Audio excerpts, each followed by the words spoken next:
Today we're starting a series called The Vision. And what does vision mean? Maybe you're new to church and you hear vision, you're like, yeah, I went to the eye doctor the other day. Like, I'm square, like, it's good to go. Not quite that, but vision essentially, think purpose.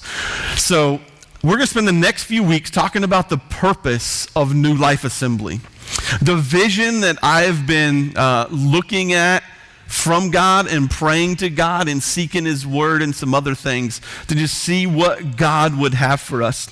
It has almost been 10 months since I've started here as the pastor, and I've really been just doing a whole lot of things these last 10 months. A lot of it has been different roles for people, some leadership changes and appointments that we're working out, expectations of people, of leaders, expectations of the church.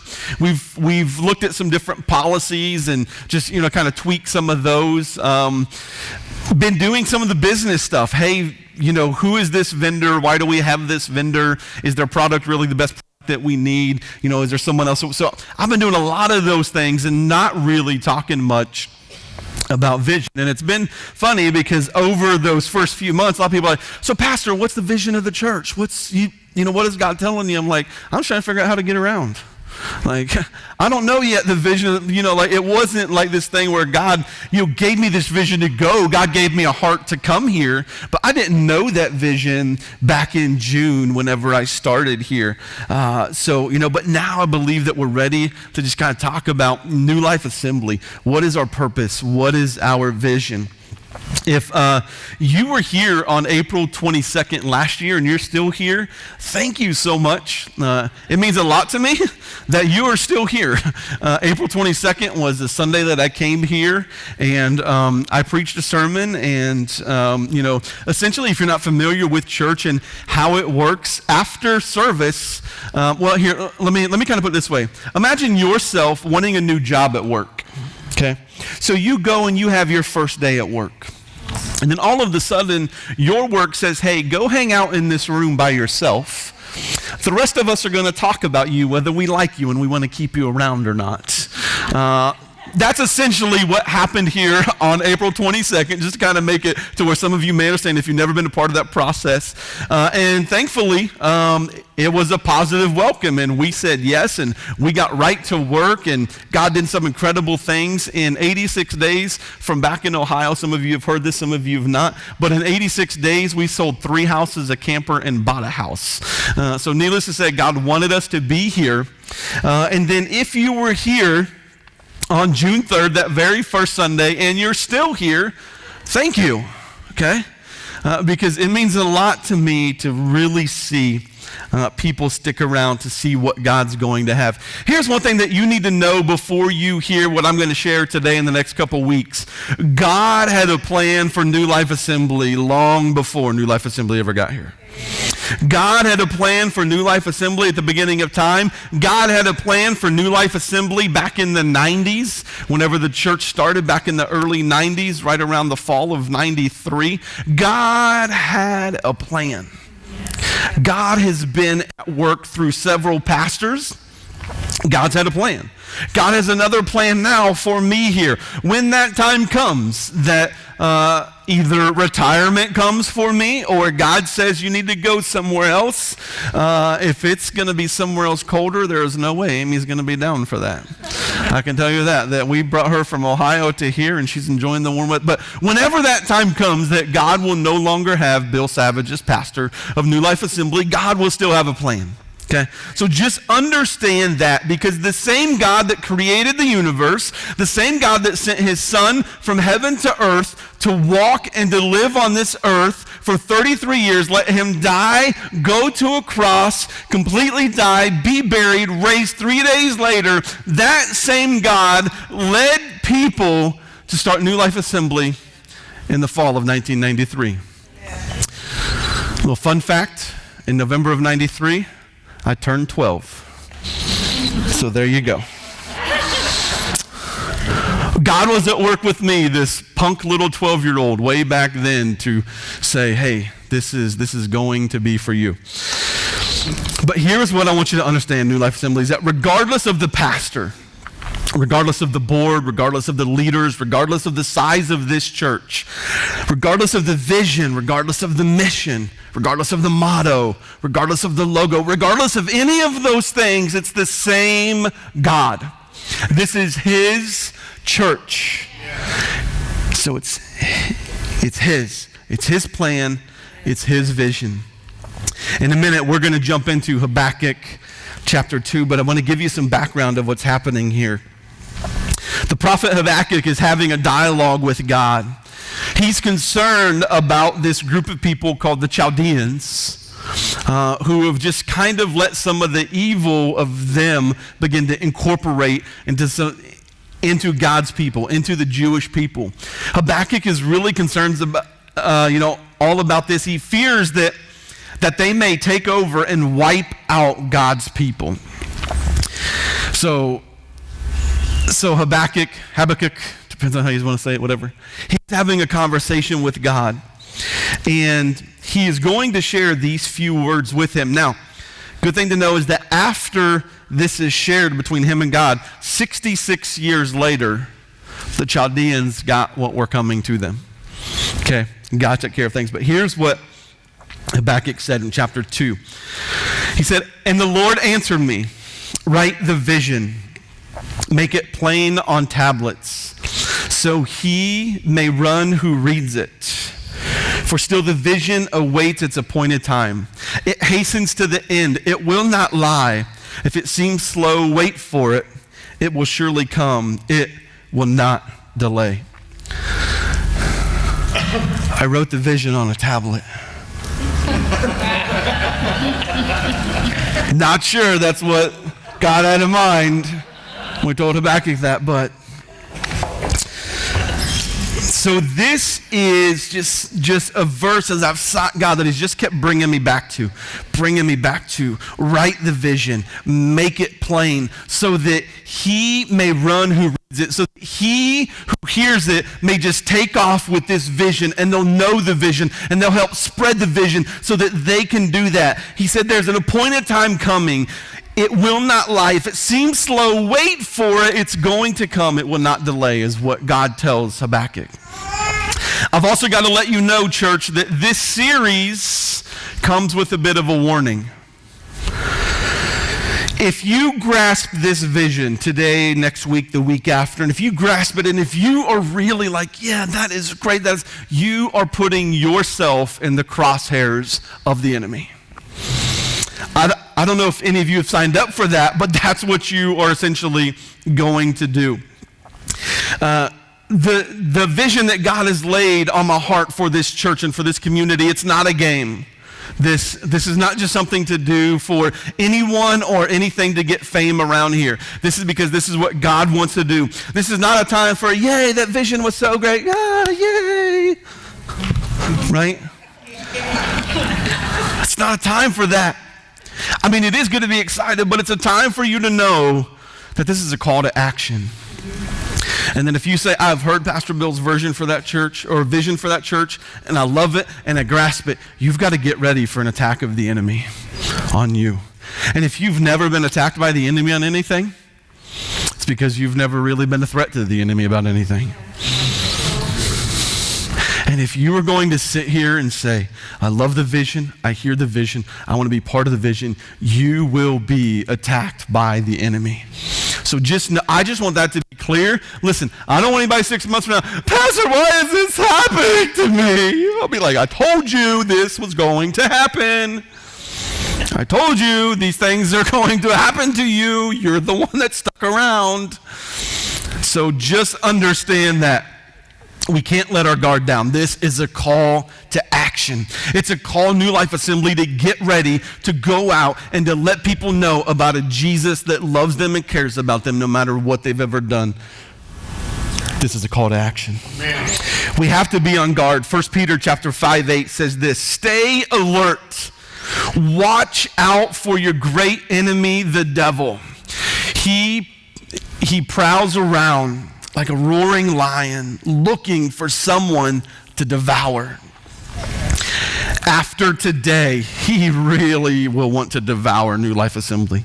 He will want to devour the people that call New Life Assembly home, the people that serve the ministries of New Life Assembly, the people that are on staff at New Life Assembly, the people that have anything to do with New Life Assembly. He will want to come after us today. So the vision is good, the vision's exciting, but there's also a spiritual warning that comes with this. Be ready. Be ready. So, the vision is pretty simple. You saw it on the banner there.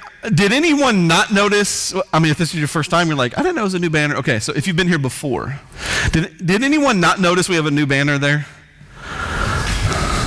Will, put your hand down. You helped set it up. What's wrong with that kid?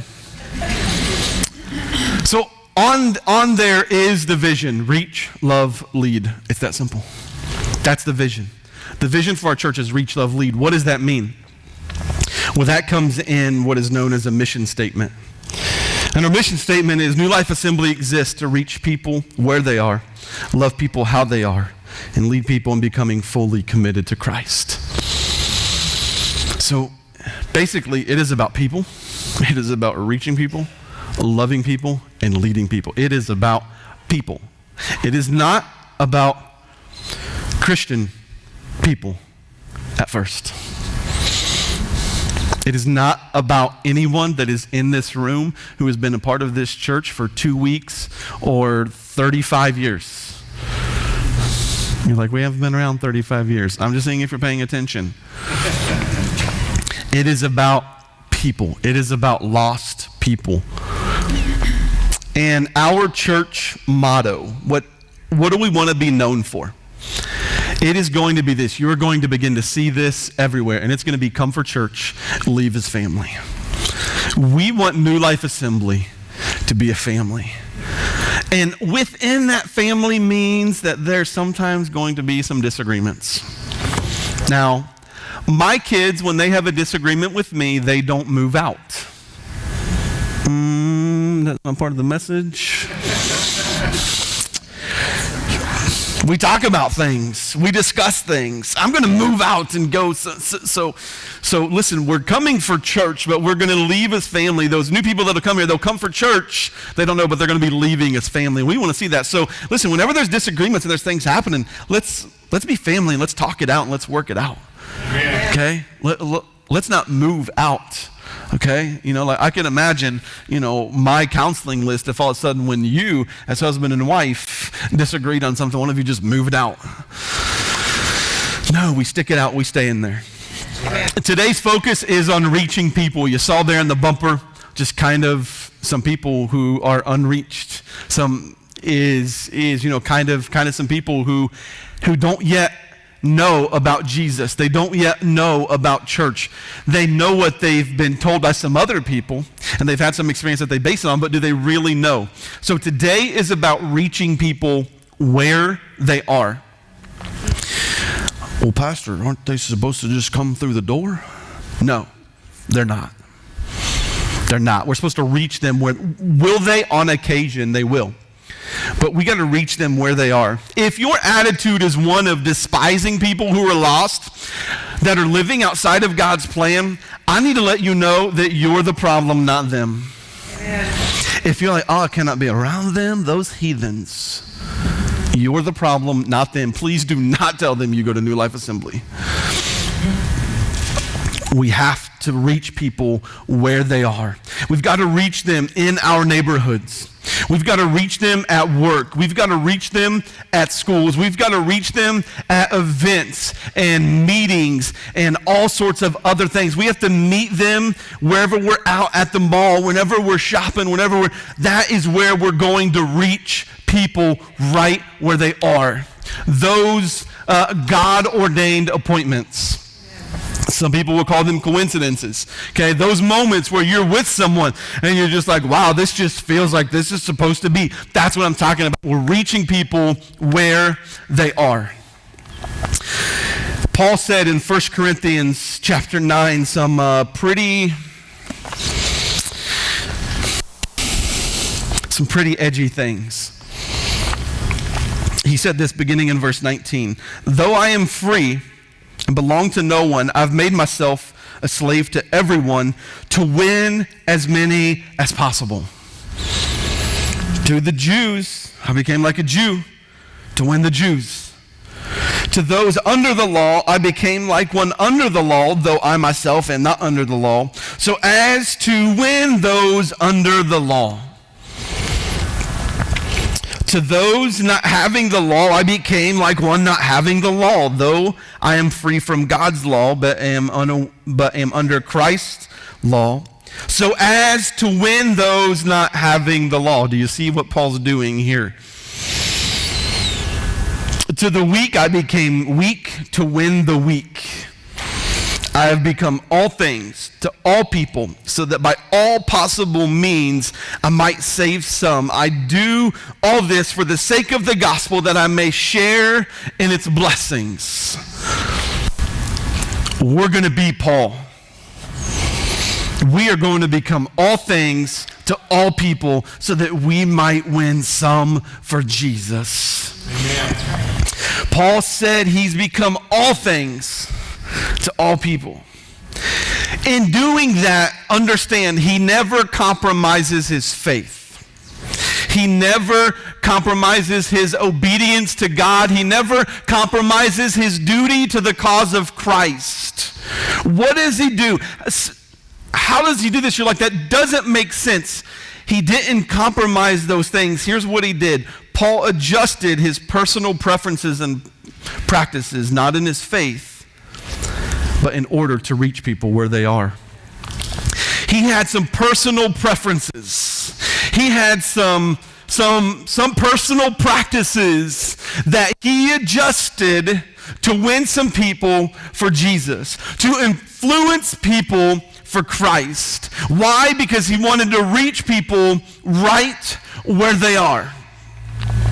We may find a need in our lives to do something or be involved with something that we usually wouldn't do.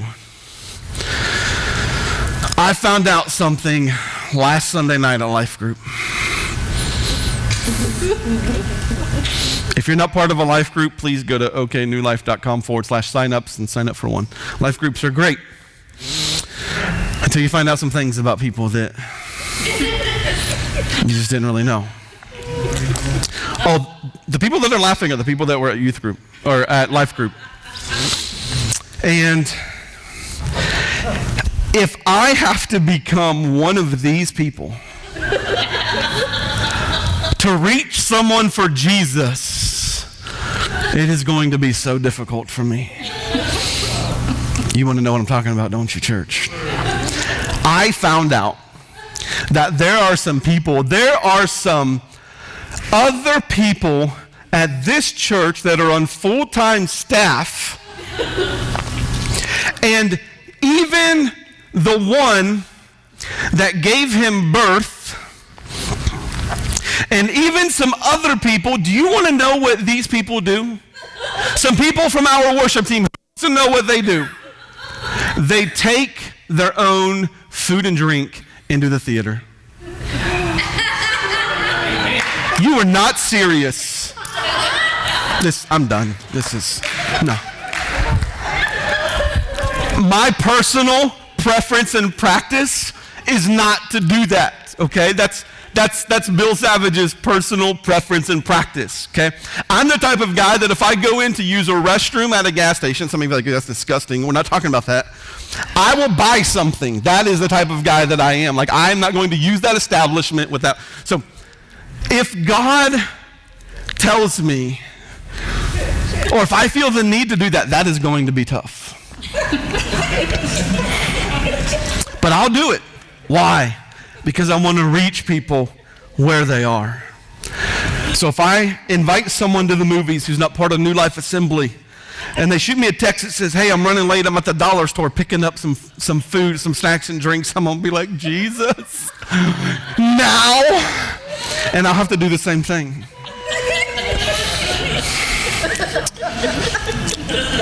But here's what I'm getting at.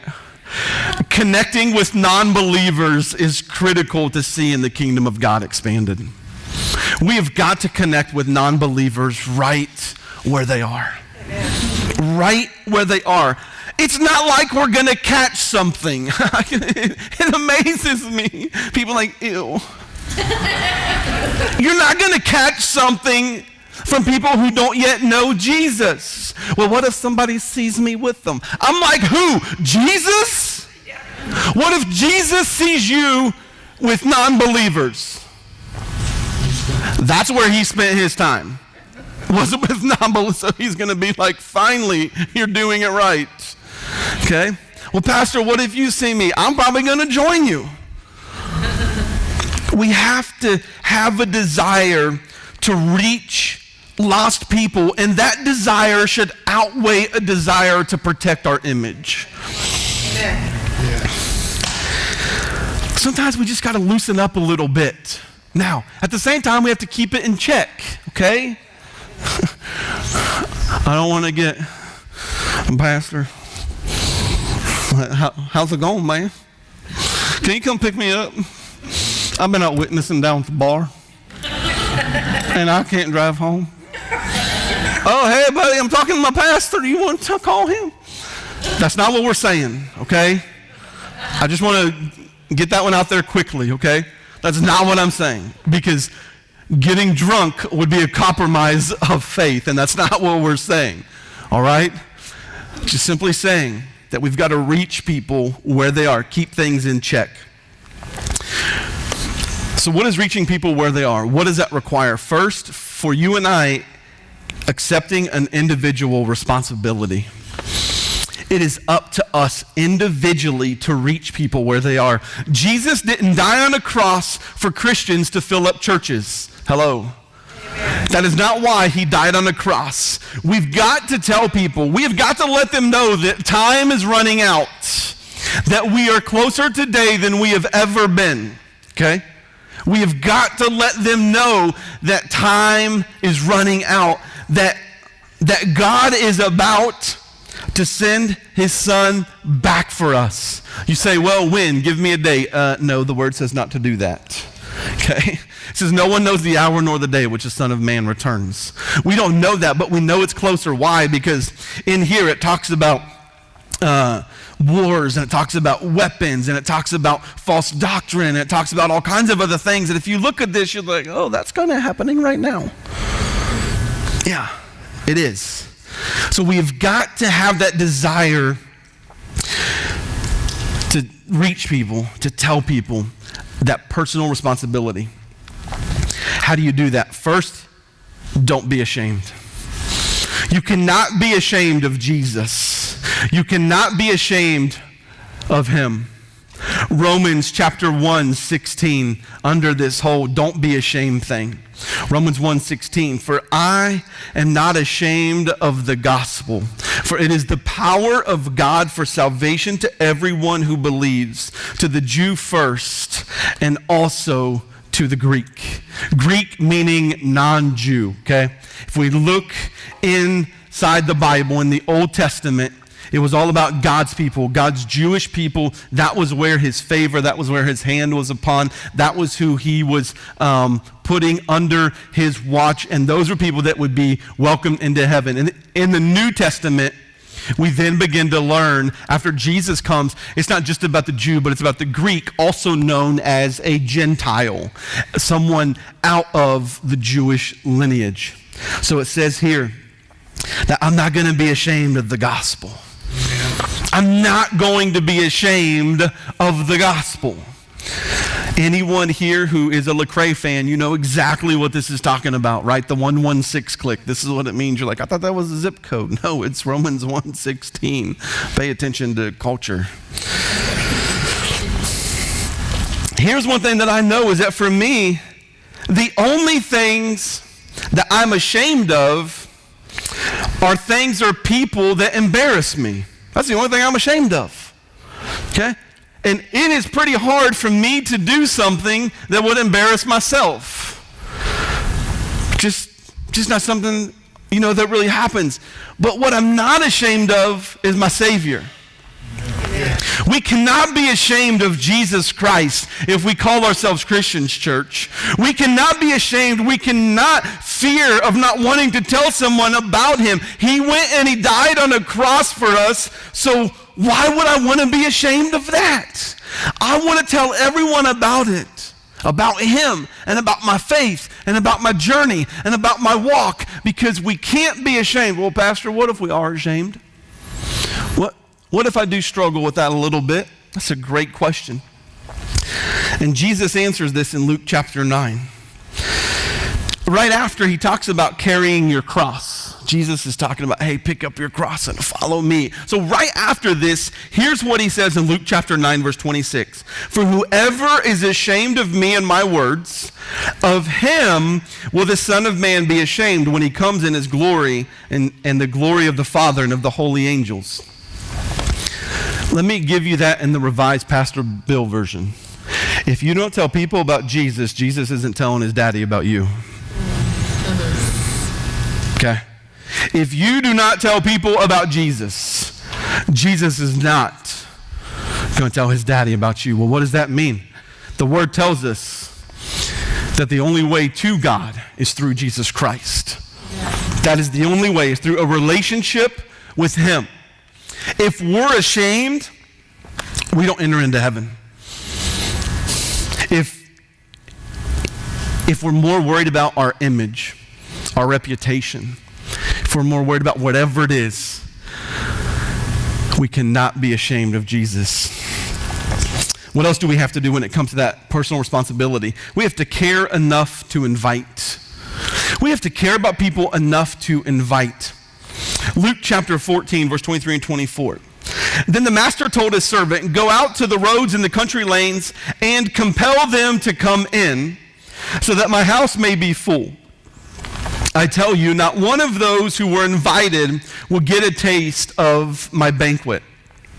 Now, let me give you a little bit of backstory from this. This is a parable from Jesus. That is, basically, it is a story that Jesus would tell people that he wouldn't really give them the answer to at the time. That's what parable meant. What Jesus was referring to here was Israel and its widespread rejection of him, of Jesus.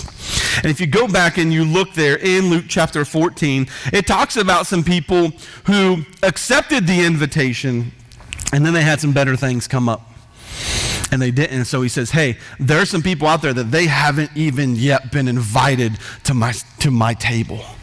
Go and invite those people to my table. They will come. They will come because they're not going to have anything else better, anyone else better. I mean, you have people in there talking about, buying a piece of land and needing to go check it out. Like, who buys land without checking it out? Okay? Like, that just doesn't make sense. And so here is some common application for us today. We can't just sit here and expect people to just waltz through these doors, people. If that is your plan to build this church, it's not God's.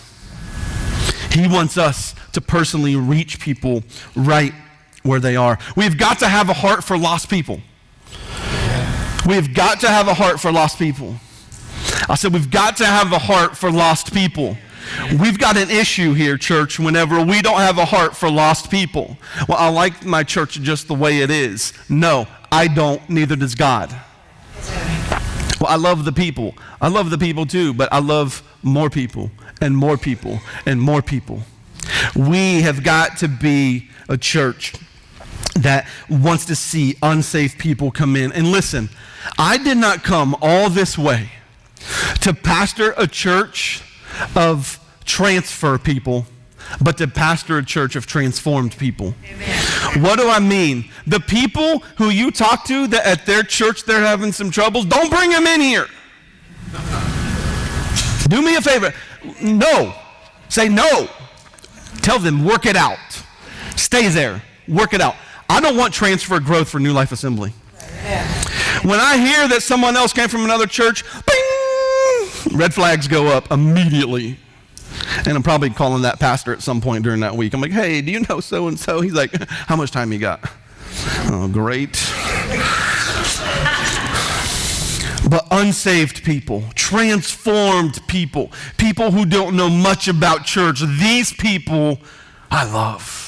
Amen. Dearly. These people are the type of people that helps churches to grow leaps and bounds beyond what we ever thought. Why? Because unsaved people bring unsaved people.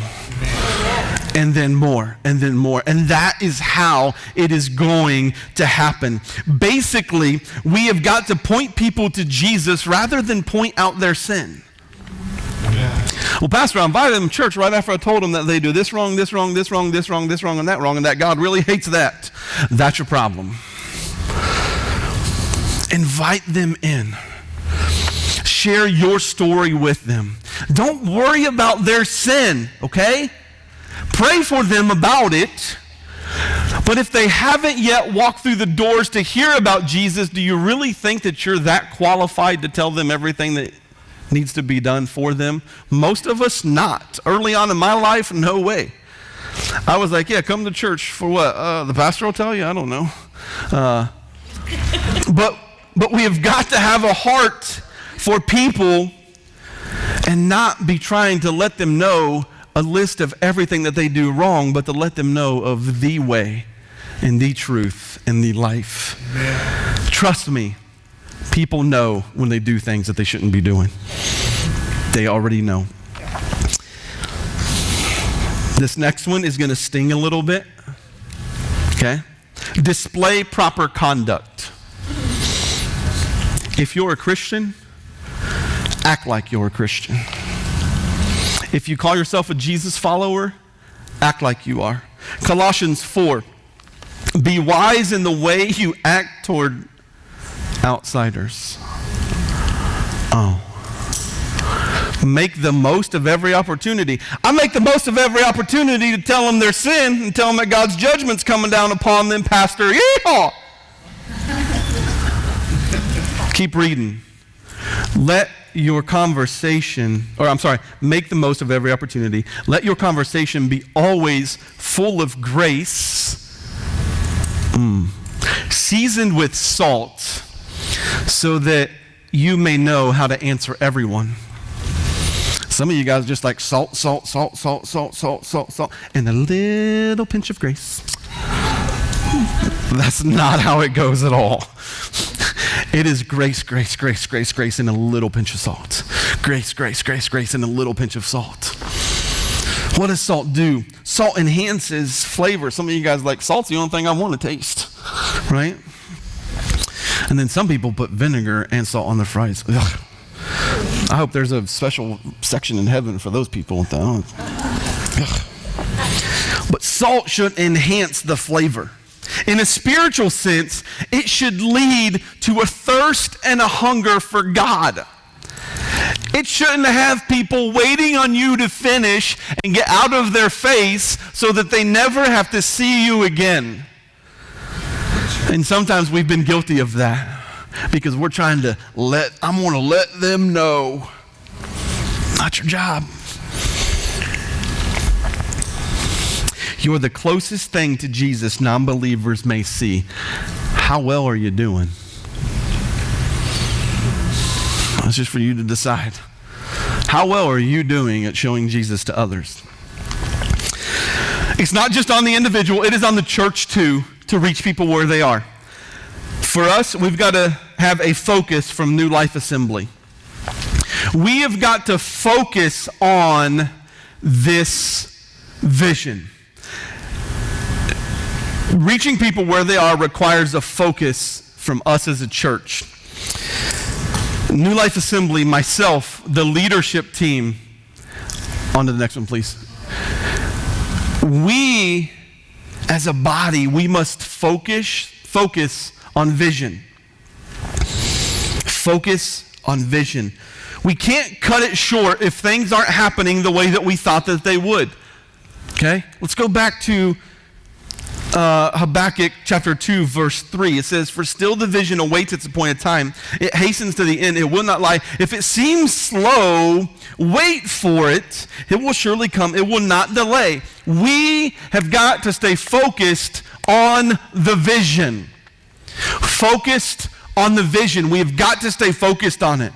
We cannot lose sight of this vision to reach people where they are, to love people how they are, and to lead people in becoming fully committed to Christ. We've got to focus on that. How do we do that? First, we keep the vision first.